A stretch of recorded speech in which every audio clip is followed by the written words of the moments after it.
सिद्धि की शादी के बाद वो ससुराल चली जाती है। पीछे रह जाती है भाभी रानी। सिद्धि के ससुराल जाते ही भाभी कहती है, अरे वाह जी वाह, सारे कपड़े मेरे। हाय रे पैंट, अरे वाह वाह, मजा आ जाएगा।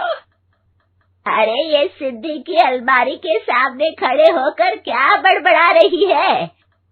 जाकर देख मेहमानों को विदाई की मिठाई मिली कि नहीं। अब हाँ माँ जी, क्यों नहीं, लेकिन पहले कपड़े तो बदल लूं।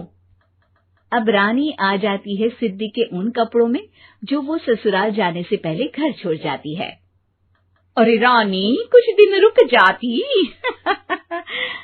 अरे ये तो सिद्धि बिटिया को मैंने ही दिया था, बड़ा ही फबता था उस पर, तुझ पर तो कुछ खास नहीं लग रहा। अब वो ना मेरे सारे कपड़े गीले थे तो सोचा पहन लूं। वैसे भी सिद्धि को कौन सा भी पुराने आउटडेटेड कपड़ों को पहनना है। वैसे भी ये सूट तो मैंने तभी पहना था, वैसे खास है भी नहीं ये। हाँ ठीक है, लेकिन ना मेरी सिद्धि पर तो जमता था। सारे मेहमान चले जाते हैं और सिद्धि ससुराल से मायके पहली बार आती है। अपना घर, अपना कमरा, अपनी अलमारी।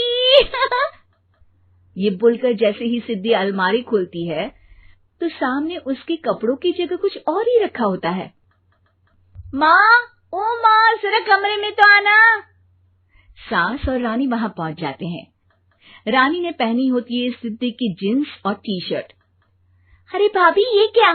ये तो मेरी बड़ी ही महंगी टी शर्ट है, इसे आपने घर में क्यों पहनी है? अरे बहुत मिलती है दीदी ये चौक की मार्केट में, 150 में। ओ भाभी प्लीज, ये एरोपोस्टल है, 2000 की एक टी शर्ट। ओहो, 2000 में तो दीदी 4 साड़ी आ जाए। अब क्या बोलूं? भाभी, ये मेरी अलमारी में छोटू के कपड़े, तो मेरे कपड़े कहाँ हैं? मेरी अलमारी में? अब दीदी आपको कौन से पुराने कपड़े पहनने थे? माना भाभी, लेकिन मैं जब घर आती तो यही सब पहनती ना। अरे तुम तो बड़ी कंजूस हो दीदी। खैर, वक्त आता है जब सिद्धि ससुराल के लिए रवाना हो रही होती है। अरे रानी, अंदर से सिद्धि का गिफ्ट ले आ, लड़की पहली बार ससुराल से मायके आई है। रानी अंदर जाती है और एक सिंपल सी साड़ी लेकर बाहर आ जाती है। ये लीजिए माँ जी। सास बेटी को गिफ्ट देकर ससुराल भेजती है।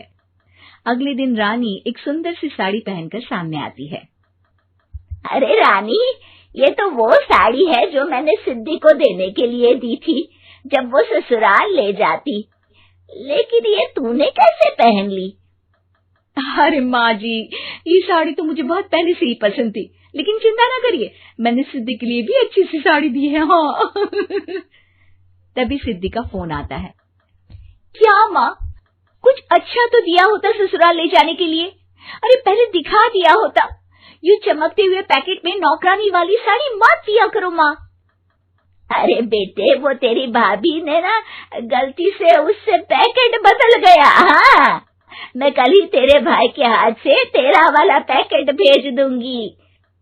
अरे रहने दो माँ, आई एम श्योर भाभी ने अभी वही साड़ी पहनी होगी जो तुमने मेरे लिए रखी थी। तुम तो समझ नहीं पाई उनको। खैर छोड़ो, मैं ज्यादा बोलती अच्छी नहीं लगती, रहने दो, आपको उन्हीं के साथ रहना है, फिर बात करेंगे। सास को रानी पर गुस्सा आ जाता है। वो उसके कमरे में जाती है जहाँ वो शादी का एल्बम देख रही होती है। रानी, मार्केट जाकर एक ऐसी ही साड़ी लेकर आ, कल प्रतीक जाकर सिद्धि के घर दे आएगा।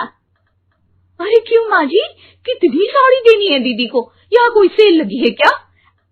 अरे चुप कर, मेरे बेटी के हिस्से की साड़ी खुद पहन ली, अब ज्यादा ज्ञान बांट रही है। एक दिन सिद्धि का फोन आता है। माँ, मेरी सास ने आप सबको खाने पर बुलाया है। सारे लोग सिद्धि के ससुराल पहुँचते हैं। खाना खाकर वो लोग निकल रहे होते हैं कि सिद्धि की सास सभी को गिफ्ट देती है। अरे बहन जी, बेटी के घर का खाना खा लिया, यही बहुत है जो आप ऊपर से गिफ्ट भी दे रही है। अरे बहन जी, आप भी कहाँ इन बातों पर विश्वास कर रही हैं।